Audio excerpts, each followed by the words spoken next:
تو جو کلمہ طیبہ سے مراد ہے کہ ہم وسیلے ہیں، جیسے لا الہ الا اللہ ہے تو اس کے تو پھر شہادت، کلمہ شہادت، اشہد ان لا الہ الا اللہ اشہد ان محمد رسول اللہ ہے۔ سیدنا جس طرح سیدنا ابو ذر بیان کرتے ہیں کہ میں رسول اللہ صلی اللہ علیہ وسلم کی خدمت میں حاضر ہوا، آپ ایک سفید چادر اوڑے ہوئے سو رہے تھے، پھر میں دوبارہ حاضر ہوا تب بھی آپ سو رہے تھے، پھر میں تیسری مرتبہ آیا تو آپ بیدار ہو چکے تھے، میں نے آپ کے پاس بیٹھ گیا،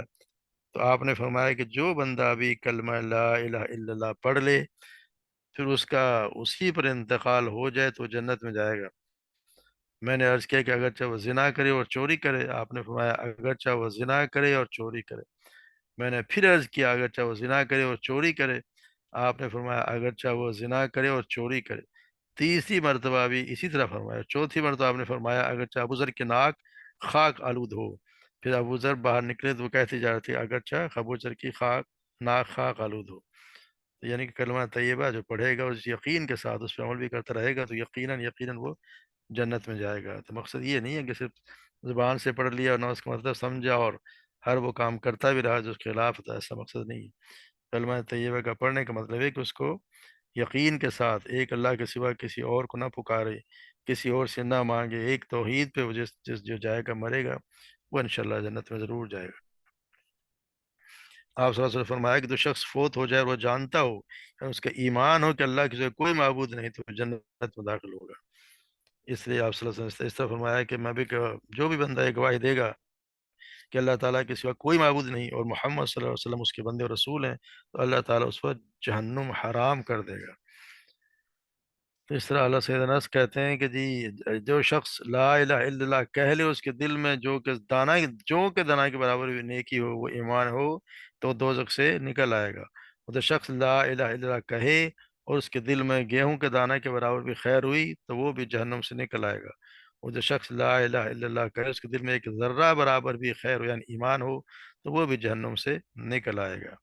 یہ اللہ تبارک و تعالیٰ یہ مثال دیتے ہیں، جیسے جس سے درخت سے دی یہ مثال تھی، تو سیدنا عبداللہ بن عمر بیان کرتے ہیں کہ ہم رسول اللہ صلی اللہ علیہ وسلم کے پاس بیٹھے ہوئے تھے، تو آپ نے فرمایا مجھے بتلا وہ کون سا درخت ہے جو مسلمان کے مشابہ ہے،